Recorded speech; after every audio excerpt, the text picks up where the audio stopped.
nos acompañan, jóvenes estudiantes. A fines del siglo pasado, a partir de la 49 Asamblea Mundial de la Salud de la Organización Mundial de la Salud, hubo un cambio de paradigma en el mundo, asumiéndose el tema de violencia, que antes no se le daba mayor importancia, como un problema de salud pública. El 2002, la misma OMS emite un reporte mundial sobre violencia y salud y establece la campaña global para la prevención de la violencia. Y el 2004 se forma una alianza para la prevención de la violencia con una red que vincula a las organizaciones públicas y a las organizaciones no gubernamentales, las ONGs, a nivel nacional, a nivel regional y también a nivel comunitario. Es decir, se viene avanzando de manera muy importante en el tema violencia basada en género. Al ser esto un tema muy importante y que en los últimos años ha cobrado bastante importancia, señalándose que hay la necesidad de construir un mundo de paz en nuestro medio, y ese mundo de paz nos debe permitir avanzar en el desarrollo de nuestro país, el hombre y la mujer participando activamente en el desarrollo de nuestro país, y para ello se requiere construir este mundo de paz. Para el desarrollo de este tema, hemos invitado a la doctora Marta Rondón, quien siempre nos viene apoyando en estas conferencias en la universidad para poder llevar información, conocimiento y su experiencia a todos ustedes, jóvenes estudiantes, y tratar de impulsar este tema también a nivel de la universidad, no solamente en el marco general, sino también en la universidad. La doctora Marta Rondón es médico psiquiatra, formada en pregrado en la Universidad San Agustín de Arequipa y con posgrado en psiquiatría en la Universidad Peruana Cayetano Heredia. La doctora Rondón tiene una maestría en la Universidad Nova de Lisboa, Portugal, y es actualmente consultora en psiquiatría y labora en el Comité de Atención Integral de la Violencia contra la Mujer en el Instituto Nacional Materno Prenatal Maternidad de Lima. Vamos a tener el honor de contar con la participación de la doctora en esta conferencia, esta segunda conferencia, y esperamos que al final todos ustedes puedan alcanzar sus preguntas para enriquecer este evento. Muy agradecido, doctora, por su participación y su presencia a nombre de la Universidad San Martín de Porres. Adelante, doctora. Gracias. Muy buenos días. Muchas gracias, doctor Mascaró, por su generosa presentación y por invitarme para presentarme con los estudiantes para este tema que, como usted nos ha recalcado, es súper importante en nuestra época. En la construcción de un mundo de paz, como usted ha dicho, es imposible avanzar si es que nosotros no somos capaces de limitar este tema de la violencia contra las mujeres. El hecho de que el Perú sea un país donde hay tanta violencia nos impide avanzar. Entonces, vamos a entrar en materia.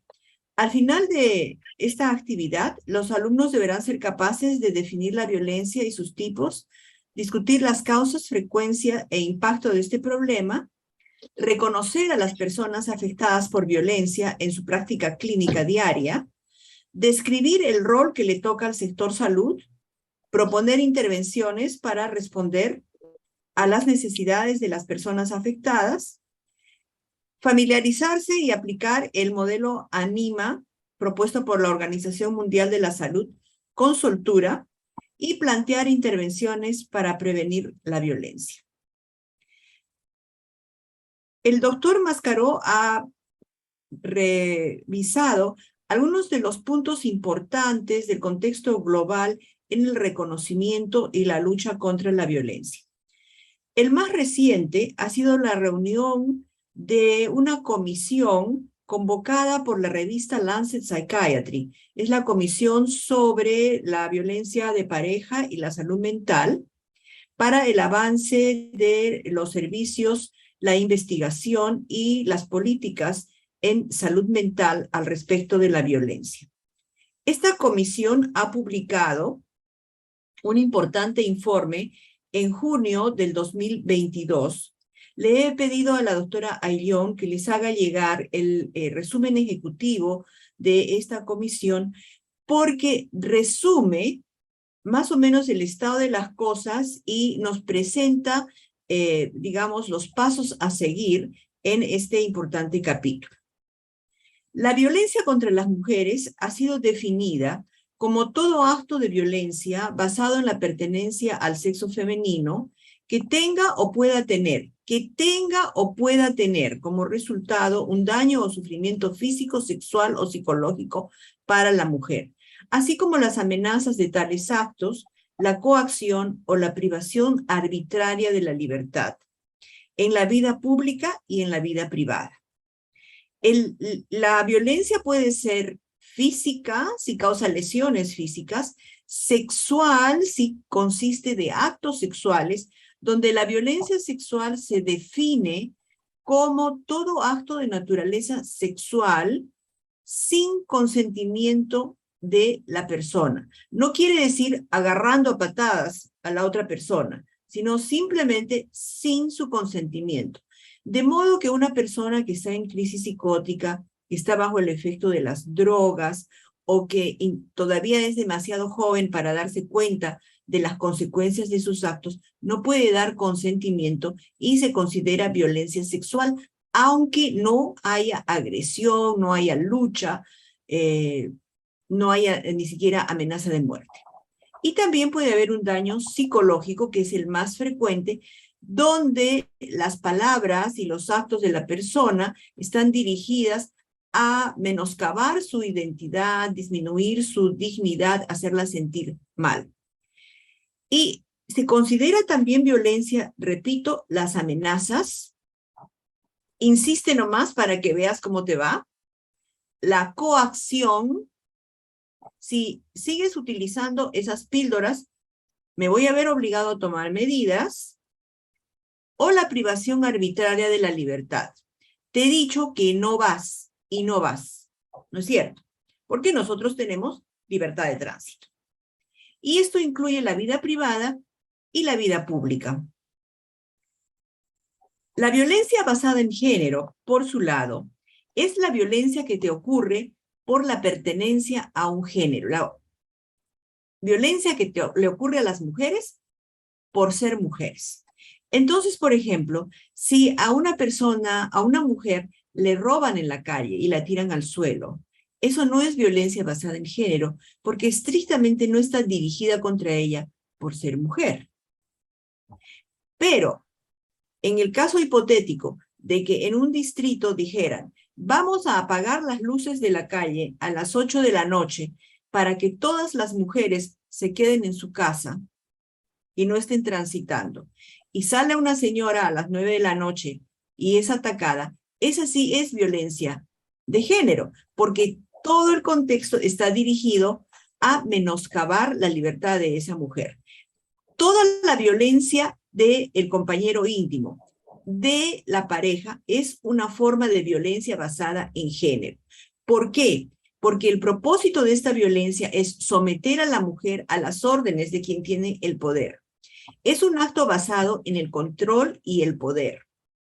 Y no viene estrictamente de que los hombres son malos, sino viene de la división de los roles de género en las sociedades patriarcales, donde el hombre tiene el poder y se supone que es responsabilidad del hombre controlar la conducta de la mujer. Entonces, en el contexto de ejercer esta prerrogativa de género, se genera la violencia, y no solamente se le genera, sino que además se le tolera y se le fomenta. Por lo tanto, la violencia que está dirigida a someter a la mujer a las órdenes del varón en las sociedades patriarcales es una violencia de género. Y la forma más corriente de violencia de género es la violencia de pareja. La violencia contra las mujeres es un problema muy grave, tanto de derechos humanos como de salud pública. ¿Por qué es un problema de derechos humanos? Porque contribuye a la discriminación contra las mujeres. Las mujeres que están sometidas a la violencia no pueden ni ejercer, ni hacer valer y exigir sus derechos. No pueden ejercer su derecho a la vida, a vivir libre de tortura y de tratos inhumanos, a igual protección en caso de conflictos, a la libertad y la seguridad de la persona, a la protección legal, a la igualdad en la familia, al nivel más alto alcanzable de salud física y mental, ni tampoco pueden realmente ejercer el derecho a condiciones de trabajo justas y favorables. También es un problema de salud pública. ¿Cuándo hablamos de que una circunstancia es un problema de salud pública? Cuando afecta a un gran número de personas y tiene un correlato sobre su salud física o mental. En efecto, la violencia afecta a un gran número de personas, donde consideramos que alrededor del 35% de las mujeres en el mundo sufren algún tipo de violencia y el 30% sufren violencia de pareja. Estos son promedios y después van a ver ustedes cómo los promedios ocultan la realidad. También es un problema de salud física, salud pública, porque tiene un impacto importante sobre la salud física y mental y redunda en una necesidad mayor de servicios de salud. Puede producir muerte y lesiones, depresión, alcoholismo, enfermedades de transmisión sexual, aunque no sea violencia sexual, embarazo no deseado y aborto, y finalmente afecta a la siguiente generación, no solamente en términos de su salud mental, sino también porque está relacionada con el nacimiento de niños de bajo peso para la edad gestacional. El contexto de América Latina y el Caribe es particularmente preocupante, porque nuestra región no es una región, digamos, pobre. Nosotros estamos considerados en general entre los países de medianos a altos ingresos, medianos altos, medianos medianos. Y nos preciamos de avances culturales y científicos que nos permiten a veces competir con los países industrializados. Sin embargo, cuando hablamos de violencia contra las mujeres, nos enteramos que en promedio en la región de las Américas, la prevalencia de vida de exposición a la violencia, es decir, a lo largo de toda tu vida, según la OMS, es alrededor de 26% para las mujeres alguna vez unidas mayores de 15 años y para las mujeres en edad reproductiva 27%. Y la prevalencia de 12 meses es de 13% para las mujeres alguna vez unidas y para las mujeres en edad reproductiva, es decir, de 15 a 49, de 10%. Donde pueden ustedes ver que es importante, pero no alcanza los niveles que nosotros vemos en la América Latina. Este es un mapa de la prevalencia de vida estimada y ustedes pueden ver que si bien, por ejemplo, hay países como los países de la Europa Occidental, acá está la península ibérica, por ejemplo, donde la prevalencia media es de 10 a 14, ¿no? Y tienen ustedes la Europa Central, donde también estamos hablando de 10 hasta el 19%. En nuestros países, nosotros estamos muy por encima del 25%. Y miren ustedes acá, este es Bolivia y este es el Perú. Muy por encima del promedio mundial. Este es un problema que afecta a toda América Latina, pero en nuestro subcontinente principalmente a los países del grupo andino, excepción hecha de Chile. En el Perú, pues, tenemos un problema especial. En el estudio multipaís que hizo la OMS en 2004-2005, donde se entrevistó a mujeres de 10 países y 14 localidades, utilizando una metodología uniforme y con un análisis central de los datos, es decir, una metodología impecable, se encontró que en Lima el 48.6% de las mujeres referían violencia física moderada o severa por parte de sus parejas. Y en el área rural del Cusco, el 61% de las mujeres referían violencia física moderada o severa. Esto es casi la mitad, y esto es muy por encima de la mitad de todas las mujeres entrevistadas. Son cifras de terror. Desgraciadamente, cuando se publicó este estudio, que fue la primera gran campanada a nivel mundial, y donde el Perú tenía el dudosísimo honor de ser el país con la mayor prevalencia de vida de violencia física contra las mujeres, el Estado no actuó. Cuestionamos la metodología y seguimos ignorando el problema. Sin embargo, se incluyó en la ENDES un módulo sobre violencia. Y ahí, en la ENDES del 2007-2008, ya nos venimos a enterar que la prevalencia nacional en la ENDES es de 38.6%, que en Lima es de 37%, muy por encima del promedio mundial, y en Cusco es casi la mitad de las mujeres. Y también nos enteramos que la violencia sexual es extremadamente común entre nosotros, donde la prevalencia de vida de violencia sexual es de 7.3% para las mujeres, según la ENDES, y la OMS dice que es de 16.4%, porque las definiciones son diferentes. La ENDES solamente considera el coito forzado y la OMS usa la definición que ahora está en la ley peruana, pero en esa época no estaba, que es todo acto sexual, no necesariamente la penetración. En el 2018 se han actualizado estas cifras con un análisis secundario de las ENDES en muchísimos países del mundo. Y lo que sabemos para el Perú, esto es para el Perú, es que nuestra prevalencia de vida todavía está en 38%, ¿no? Con un intervalo de confianza entre 28 y 47, y nuestra prevalencia anual está en 11%.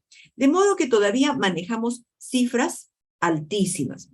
En el Perú está estadísticamente probado que la violencia es un problema muy prevalente, que tiene un impacto muy grande sobre la salud. Dice la OMS que en términos de lesiones y muerte, el 38% de las mujeres en el mundo son asesinadas por un compañero, perdón, de las mujeres asesinadas en el mundo, perdón, de todas las mujeres asesinadas, el 38% mueren a manos de un compañero o excompañero. De todos los hombres asesinados, el 6% muere a manos de una pareja. Eso quiere decir que una mujer tiene un poco más de 6 veces el riesgo de morir asesinada por su pareja que un hombre. Y de las que no se mueren, el 42% de mujeres alguna vez agredidas van a necesitar algún tipo de atención médica por sus lesiones. En términos de salud mental, las mujeres agredidas tienen el doble de probabilidades de sufrir depresión durante la vida que las mujeres que no han tenido agresión por parte del compañero íntimo. Aún más, en la maternidad de Lima se ha hecho un estudio de cohortes donde tenemos alrededor de 5,000 mujeres encuestadas, y en esa muestra hemos encontrado que la violencia sexual en la infancia se asocia con un riesgo de 7 veces más de tener ideación suicida durante el embarazo. Es decir, que las experiencias de violencia, sobre todo cuando ocurren en los años tempranos de la vida, marcan indeleblemente la salud mental de las mujeres para el resto de su vida. Lo mismo ocurre con el alcoholismo. Las mujeres agredidas o con antecedentes de violencia, particularmente sexual, en la infancia y en la adolescencia, tienen el doble de riesgo de sufrir problemas con el alcohol, las benzodiazepinas y otras sustancias. Pero el alcohol es el problema de salud pública importante, aunque las drogas son las que salen en el periódico. Entonces, cuando nosotros vemos una mujer alcoholizada en la emergencia, la siguiente pregunta es, ¿cuándo fue maltratada?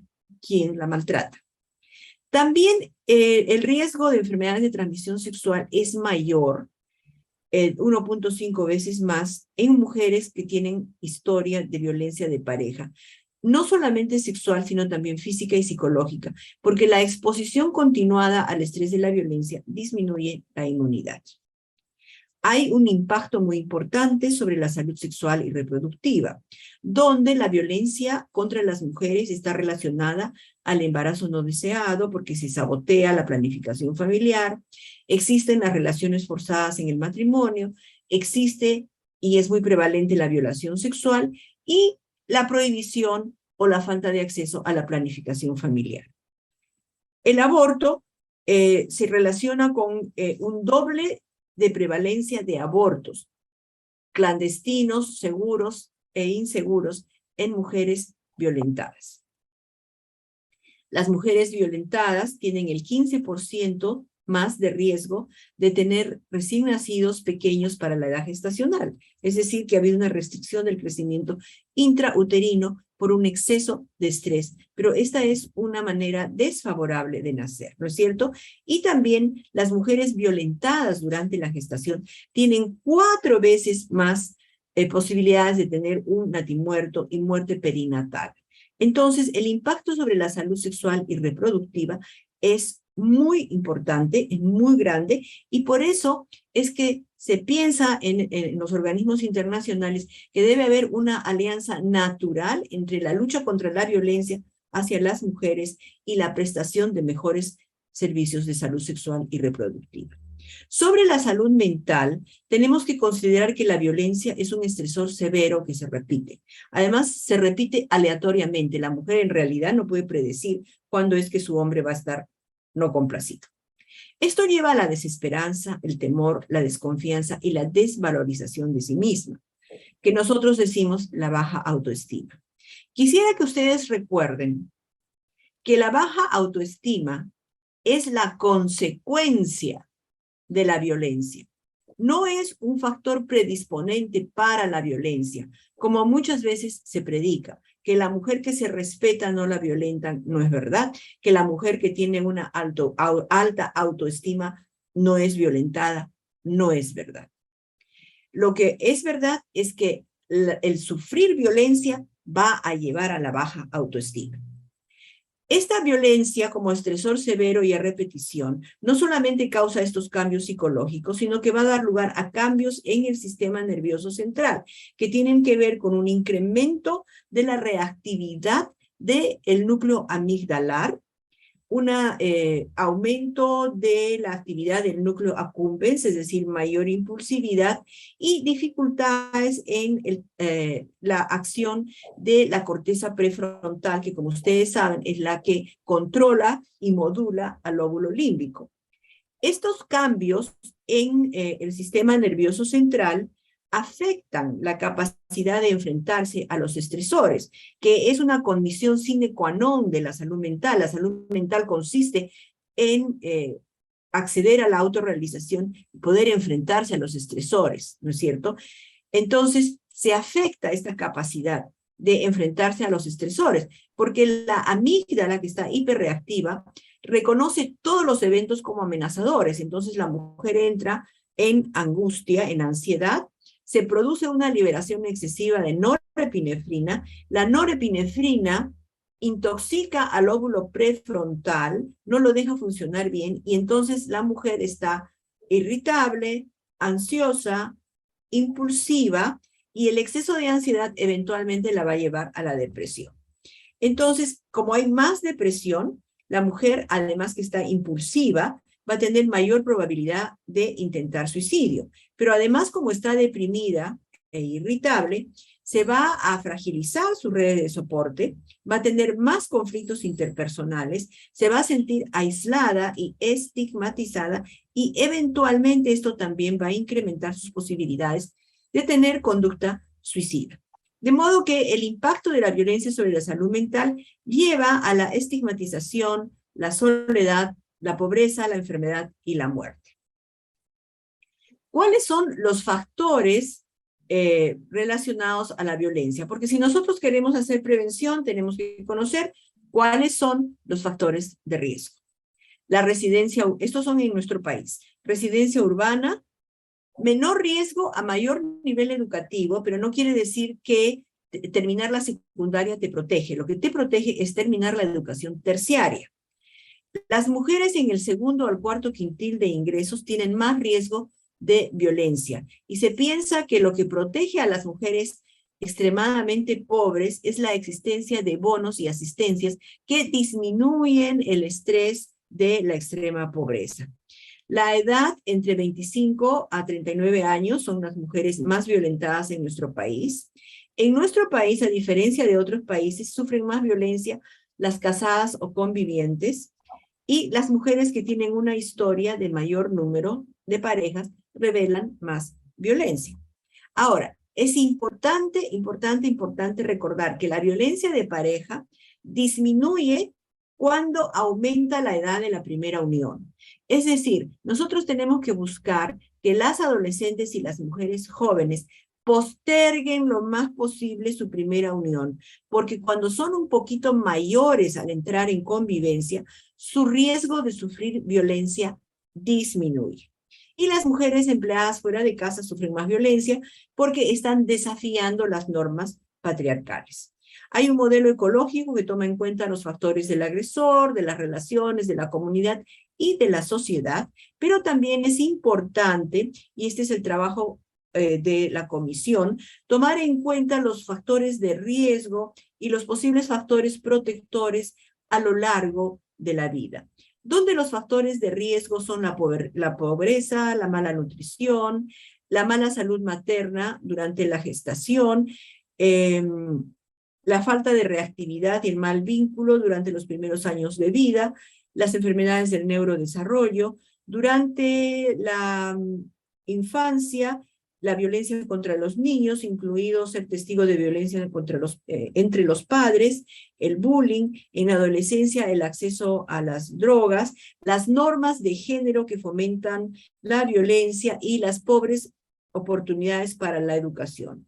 En la adultez, las malas oportunidades educacionales y económicas, las normas de género, las enfermedades de salud mental y los abusos de sustancias. Y en la edad avanzada, el factor de riesgo es la fragilidad física y cognitiva.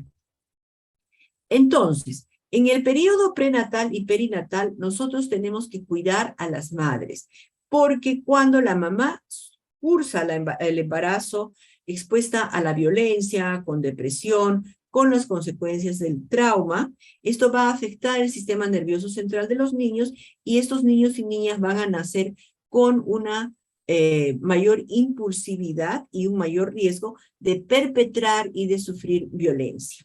En la infancia y en la etapa preescolar tenemos que estar alertas a los problemas del neurodesarrollo, que a su vez son hijos de un mal periodo perinatal, y tenemos que ver de ayudar a las madres a crear vínculos seguros, mejorando su capacidad de autorregular su afecto y de regular el afecto del recién nacido.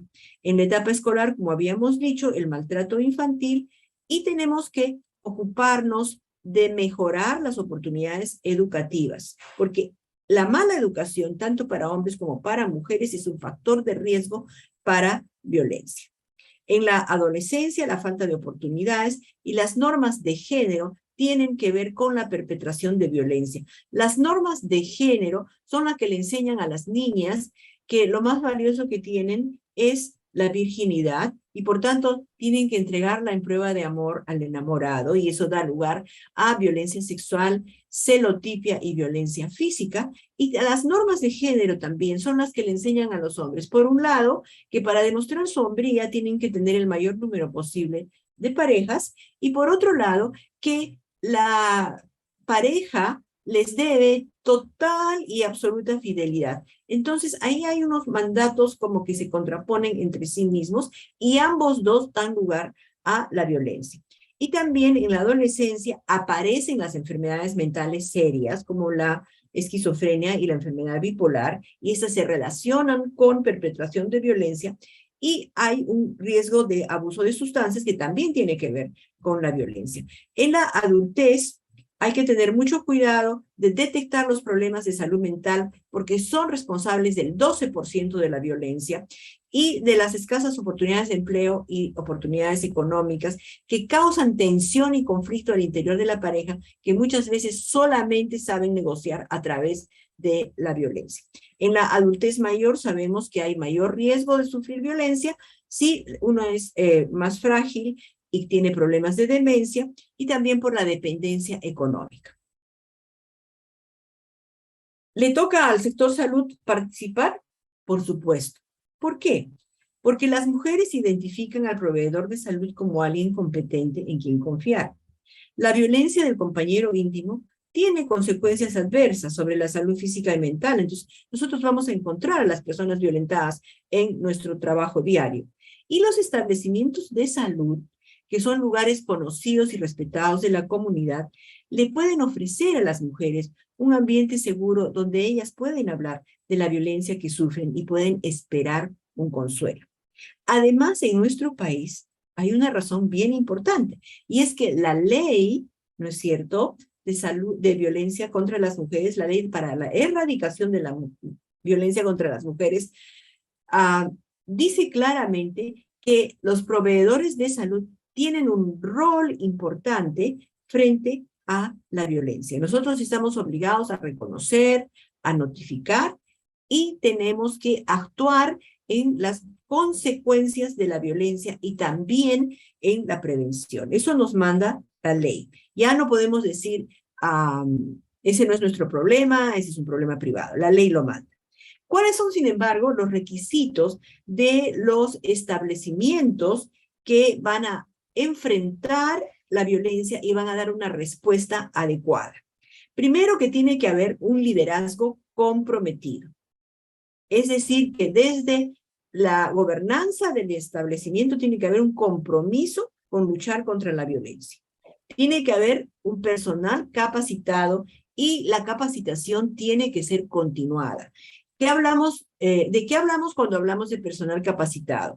Que conoce sus guías técnicas y las maneja con soltura, pero también que en su ejercicio diario ha incorporado la conciencia acerca de las consecuencias del trauma, de modo que no revictimiza y es capaz de restituir la dignidad y el respeto en su relación diaria con las personas, que tiene enlaces externos para las referencias, contrarreferencias, para ofrecerle a la persona los servicios que necesite, con el sistema policial, el sistema judicial, el Ministerio Público y otras organizaciones de la comunidad, que presta un ambiente adecuado. Un ambiente adecuado es un ambiente con privacidad auditiva y visual. Y tiene servicios para sobrevivientes, es decir, que tiene servicios o enlaces con servicios de segundo nivel para los casos complejos de mujeres que han sufrido violencia, pero que han quedado con algún tipo de secuela. Y el cuidado que tenemos que ofrecer es un cuidado centrado en la mujer, donde a todo el personal de salud le toca el apoyo en primera línea, caracterizado por privacidad y confidencialidad, validar lo que la mujer dice, no juzgarla, sino que prestarle apoyo y darle a entender que lo que le está ocurriendo le ocurre a otras personas y estamos ahí para apoyarla. Proporcionarle apoyo práctico que responda a sus necesidades, no a nuestro esquema mental rígido, sino a las necesidades que somos capaces de encontrar en la mujer. Averiguar acerca de la historia de violencia, pero sin presionar, ayudarle a acceder a los recursos de la comunidad, ayudarle a reforzar su seguridad y proporcionar o movilizar apoyo social. La OMS y la Asociación Mundial de Psiquiatría nos ofrecen este paradigma de atención que se llama ANIMA. ANIMA corresponde a apoyar, mejorar la seguridad, informarse, no juzgar y validar, y la atenta escucha, donde empezamos con la atenta escucha. Y el objetivo de nuestra intervención es apoyar a la mujer. No ponerle una etiqueta, diagnosticarla y pasarla al siguiente de la fila, sino apoyarla en sus necesidades. La atenta escucha significa que le vamos a proporcionar a la mujer la posibilidad de decir lo que tiene que decir en un ambiente privado y de empatía. Siempre hay que acusar recibo de lo que nos ha dicho, o sea que usted teme por su vida, ¿verdad? Y finalmente, parte importante de escuchar con atención es poder preguntar cómo le podemos ayudar. No juzgar o validar, la N de ANIMA. Hay que comunicar que lo que siente la mujer está bien, es razonable para sus circunstancias, que puede decir lo que siente con tranquilidad y seguridad y que no la vamos a juzgar y que tiene derecho a vivir libre de violencia. Y no tenemos que emitir juicio sobre lo que ella hace o dice. No tenemos que preguntarle, ¿y por qué no se ha ido antes? ¿Y por qué tolera tanta violencia? Es que usted no tiene autoestima. Esas cosas no tenemos que decir. Tenemos que informarnos sobre sus necesidades y preocupaciones, siempre haciendo preguntas como invitaciones. ¿Qué le parece si me cuenta cómo lo conoció? Siempre las preguntas abiertas y después ya cuando avanzamos podemos ir limitando y delimitando. Siempre repitiendo o parafraseando lo que la mujer dice para chequear que estamos entendiendo, reflejando sus sentimientos, o sea que usted se siente desesperada. Pidiendo que nos aclaren lo que no entendemos con tranquilidad, ayudándola a identificar y expresar sus necesidades. Parece que lo que usted necesita es volver a establecer lazos con sus padres. Por ejemplo, en los casos de mujeres que se fueron con un hombre cuando eran muy jovencitas y entonces cuando empiezan los problemas, tienen miedo de volver donde los padres porque los padres le dijeron, mira, no vayas, no sirve, ese señor no vale. Entonces tienen vergüenza. Y lo que necesitamos es que ella se dé cuenta que lo primero es restablecer la relación con los padres. Y al final siempre resumir la conversación como una manera de cerrar. Mejorar la seguridad, la M de ANIMA, es ayudar a la mujer a valorar si hay riesgo para su seguridad y para su integridad. Evitar que las mujeres que han tenido una consulta de repente resulten víctimas de feminicidio. Y si detectamos que hay riesgo para la mujer, hay que buscar un albergue o un lugar seguro. El Ministerio de la Mujer es el ente encargado de los albergues y hay albergues para niñas y adolescentes, pocos para mujeres adultas. También hay algunas instituciones, algunas organizaciones y nosotros tenemos que saber en nuestro territorio cuáles son los albergues y cómo es el trámite para acceder. En ese sentido, el enlace con el Centro de Emergencia Mujer nos ayuda muchísimo. Tenemos que preguntarles a las mujeres estas 6 preguntas.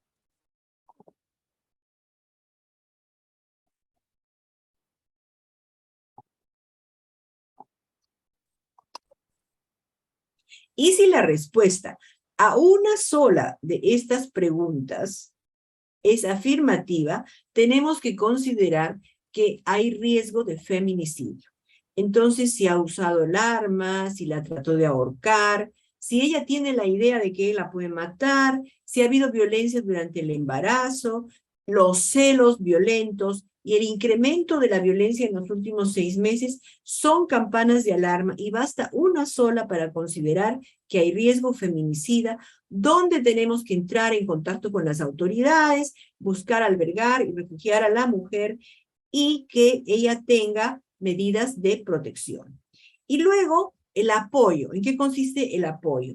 En proporcionar a la mujer la información, los servicios y el respaldo social que necesita. Y finalmente preguntarle, ¿qué es lo más útil en lo que podamos ayudarle de inmediato? Estas medidas funcionan para la violencia física, para la violencia sexual. En la violencia sexual tenemos que utilizar el kit de violencia que nos permite detectar el riesgo de embarazo, de enfermedades de transmisión sexual y medicar para hacer profilaxis si es que la violencia ha ocurrido antes de las 72 horas.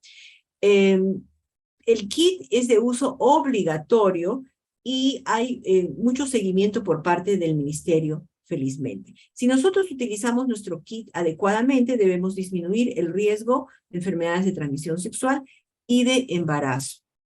Tenemos que recordar que actualmente hay enlaces que ya están en las normas entre los centros de emergencia mujer y los establecimientos del Ministerio de Salud. De modo que nosotros debemos trabajar de la mano con el Centro de Emergencia Mujer de nuestra jurisdicción para poder atender las necesidades, tanto físicas como legales y sociales de la mujer.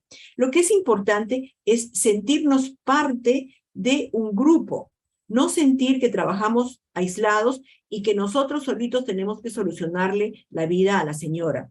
Eso nos lleva a la parálisis. Pero si nosotros entendemos que nuestro rol es parte de un grupo, que vamos a comunicarnos con trabajo social, que trabajo social va a llamar al CEN, que el CEN va a traer su propio equipo y que finalmente nosotros vamos a referir a esta señora a otros niveles, eso nos va a permitir detectar mejor la violencia y actuar con más soltura en la atención primaria.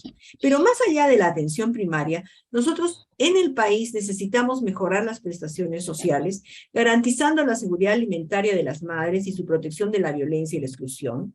Tenemos que ir haciendo intervenciones de apoyo a la familia en los primeros años de la vida para disminuir el riesgo de maltrato infantil y detener la transmisión intergeneracional de la violencia. Y para eso también apoyar en la crianza, incluso intervenciones en los 6 primeros meses de la vida para mejorar el vínculo. En maternidad tenemos un proyecto y ya estamos empezando a ver los resultados. Desde los sistemas educativos, para disminuir la violencia y también la violencia sexual, necesitamos educación sexual integral que incluya educación sobre las relaciones interpersonales y el compromiso y la promoción de roles de género positivos menos rígidos y la promoción de la equidad de género. Eso tenemos que hacer en la escuela, no en el hogar, porque nuestros hogares son inequitativos y son violentos. Desde los servicios de salud y salud mental, tenemos que detectar y tratar los trastornos mentales de los padres de familia, de la gente que entra en pareja. Recordar que el 12% de la violencia viene de los trastornos mentales.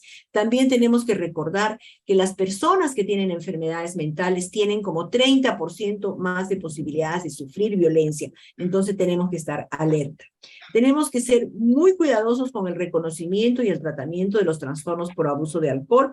Hay intervenciones breves para el alcoholismo y tenemos que fomentar el uso responsable del alcohol y la abstinencia. Y ser muy acuciosos en el tratamiento de los trastornos del neurodesarrollo y los trastornos mentales de niños y niñas, porque estos van a dar lugar a violencia dentro del hogar y también a bullying. Y el haber sufrido violencia en el hogar, el haber sufrido bullying en el colegio, te ponen en la trayectoria, si eres hombre, de perpetrar violencia cuando seas adulto, y si eres mujer, de sufrir violencia cuando seas adulta. Entonces, eso hay que poder tratarlo a tiempo.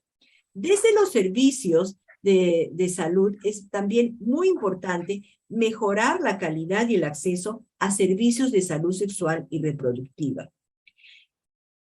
Los servicios de salud sexual y reproductiva, porque mejoran la calidad del periodo perinatal, son un punto donde se puede realizar prevención de los trastornos mentales y de los abusos de sustancias y prevención de la violencia durante el resto de la vida. Estoy hablando de prevención primaria en salud mental, es decir, intervenciones para disminuir factores de riesgo en los periodos de mayor sensibilidad, que son dos, el periodo perinatal y la adolescencia. A las personas que les interesa especializarse en servicios de salud sexual y reproductiva, les cabe documentarse acerca de cómo servicios de salud sexual y reproductiva, sobre todo en el periodo perinatal, de calidad, que atiendan la salud mental de la madre, sirven para disminuir los trastornos mentales y la violencia durante la adultez. Esto está en un artículo bien importante, ahí les dejo la referencia. En conclusión, la forma más frecuente de violencia es la violencia contra las mujeres en el mundo y afecta a las mujeres de todas las edades, en todos los momentos del ciclo vital, con consecuencias desfavorables para la salud que son permanentes e irreversibles. La comisión que les hablaba al comienzo, que ha publicado en junio, se ha enfocado sobre todo en los servicios especializados del segundo nivel, porque en el primer nivel ya tenemos este paradigma ANIMA, ¿no es cierto? Atenta escucha, no juzgar sino validar, inquirir acerca de las necesidades, mejorar la seguridad y dar apoyo. Pero para los cuidados del segundo nivel, es decir, en los niveles especializados, tenemos que conocer la relación entre violencia y trastorno mental, cómo la violencia causa trastornos mentales, duplica el riesgo de depresión, duplica el riesgo de alcoholismo, y cómo la existencia de un trastorno mental incrementa el riesgo de sufrir violencia en 3 veces y aumenta en 12% la posibilidad de perpetrar violencia. Tenemos que mejorar la evaluación y medición de la violencia, transformar los servicios de salud mental para atender a las mujeres afectadas por violencia. Es decir, los casos complejos deben ir a servicios especializados, pero no todas las mujeres van a necesitar estos servicios. Y finalmente tenemos que recordar que en las sociedades a mayor inequidad hay más violencia contra las mujeres. Entonces, necesitamos disminuir la inequidad de género y mejorar la respuesta social, no solamente la respuesta sanitaria. A nosotros, como prestadores de salud, nos toca reconocer la violencia, hacer los enlaces para que la mujer reciba todos los servicios que necesita y atender a las consecuencias físicas y sobre todo mentales de la violencia. Muchas gracias por escucharme. Quedo a su disposición para las preguntas. Muchas gracias, doctora, por su excelente disertación. La verdad que es un tema de actualidad siempre, porque lamentablemente poco a poco se fue viendo nada más que la punta del iceberg de lo que era la agresión contra la mujer, ¿no? Entonces, a pesar de todo, nunca logramos conocer cuál es la cifra real, porque muchas mujeres por vergüenza, por temor, callan y ocultan esto. Y no solamente mujeres adultas, más aún las criaturas que son muy fáciles de sugestionar y de amenazar, ¿no? Entonces, estamos viendo muy poco de lo que realmente existe, ¿no? Una pregunta, mientras los chicos van levantando la mano, a ver si hay alguna pregunta. Una pregunta importante. De todos los tipos de violencia que hay, en términos generales, y hablando más de violencia hacia la mujer, ¿cuál es el tipo más común? El más frecuente en realidad es la violencia psicológica. Hay trabajos que señalan que es alrededor del 85%. Sin embargo, hay dificultades en reconocer la violencia psicológica, a pesar de que actualmente, por ejemplo, el Ministerio Público ya tiene unos manuales para la valoración de la violencia psicológica. Tenemos que estar muy conscientes de que la violencia psicológica, que incluye los celos y la conducta controladora, es la forma de violencia que más se relaciona con la ideación suicida. y también es la forma más frecuente en nuestro país. La conducta controladora, cuando es desafiada por la mujer, está relacionada también con el feminicidio. La mayor parte de feminicidios se relacionan con celos, alrededor del 68%. Entonces, realmente tiene mucha importancia poder reconocer la violencia psicológica, particularmente la conducta controladora que tiene su raíz en los celos, porque es el inicio de una trayectoria que puede terminar en la muerte. Y la otra forma de violencia que, bueno, es muy preocupante entre nosotros es la violencia física, ¿no? Muy bien, doctora, muchas gracias. Y para cualquier persona agredida, y nosotros, por ejemplo, que estamos trabajando en salud para orientar a nuestros pacientes, una mujer que refiere a agresión física, digamos, que a veces física y sexual son las que llegan a la emergencia, ¿no? Física porque están golpeadas, heridas, fracturadas, o violencia sexual porque ha sido por alguien desconocido y el temor, la angustia de todo lo que pasa las hace acudir a las emergencias, ¿no? ¿Qué es lo primero que nosotros tendríamos, cómo podríamos orientar a esa paciente?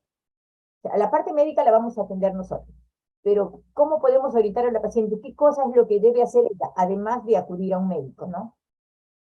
Excelente pregunta, doctora. La paciente, si es que acude en primer lugar a la emergencia por la magnitud de sus lesiones físicas, va a recibir su kit de violencia e inmediatamente tenemos que ponerla en contacto con el personal del Centro de Emergencia Mujer de su jurisdicción. A las mujeres que acuden por violencia sexual a cualquier establecimiento de salud, se le tiene que recibir. No es necesario que pase primero por la comisaría a denunciar. Y repito, no es necesario que pase primero por la comisaría ni por el Ministerio Público.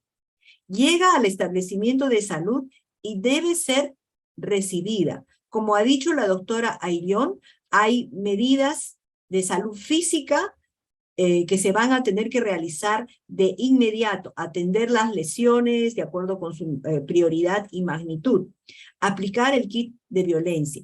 De ninguna manera se rechaza a la paciente y se le envía primero a la comisaría. Lo que toca es, se recibe a la paciente, se llama al SEM, se llama al efectivo policial y luego se atiende integralmente a esa mujer. Lo que la mujer tiene que entender en su primer contacto con el servicio de salud es que lo que le ocurre también le ocurre a otras personas, que es incorrecto, es un crimen, ella no tiene la culpa y nosotros estamos ahí para atender sus necesidades y protegerla. Muy bien, doctora, muchas gracias. Ahora, deben acudir a estos centros de apoyo a la mujer. ¿Hay algún, por decir, un teléfono? Porque yo digo, sí, acudan al CEN, pero ¿dónde está el teléfono? ¿Dónde nos enteramos de esto? Por un lado, ¿no? Porque ahorita todos los chicos encuentran a alguien violentado, agredido, así vaya al CEN, y ¿dónde será? Y el teléfono y esto, porque la información tenemos que darle completa a la paciente, por un lado, ¿no? Y lo otro es, a veces por la inexperiencia, la falta de conocimiento en este tema puntualmente, que recién a los hospitales hará unos 10 años que está llegando, no es mucho tiempo, y esto es menos. En el 2014 iniciamos el primer centro, el primer consultorio de protección contra la violencia a la mujer en la maternidad de Lima. Pero la idea es, muchos por desconocimiento le dicen, cuando la paciente acude al centro de salud, le dicen, no, pero yo solamente le voy a curar la herida, usted tiene que ir al médico legista, que es el que va a tomar constancia de la agresión para el problema del proceso legal. Yo no, por si acaso, yo no. O sea, el temor, el desconocimiento hace que uno rechace la atención. O sea, le curo la herida, pero no, usted se va al médico legista porque él el que va a hacer el documento con el que usted va a ir al juicio. Yo no, él. Entonces, ¿qué hay de eso? Bueno, la ley dice que la certificación de cualquier médico vale. No es necesario ir al servicio médico legal. de ninguna manera. Y por eso es que la guía técnica de atención de la violencia sexual tiene un capítulo bien importante acerca de cómo hay que hacer el examen para que cumpla con los requisitos forenses. Y tenemos que capacitarnos en eso. Por otro lado, cuando la mujer llega al servicio de salud, hay un documento importante que se llama el Protocolo de Acción Conjunta. El Protocolo de Acción Conjunta nos manda que nosotros hacemos el enlace con el SEM. Nosotros no le decimos a la mujer, señora, vaya al SEM. Hay dos maneras. Llamamos al personal del SEM y el SEM se aproxima y nosotros le entregamos la documentación y le entregamos la paciente, o hacemos la documentación y acompañamos físicamente a la mujer al centro de emergencia mujer y la entregamos. Igual, si la mujer llega primero al SEM, ellos inician el expediente y la acompañan al establecimiento de salud.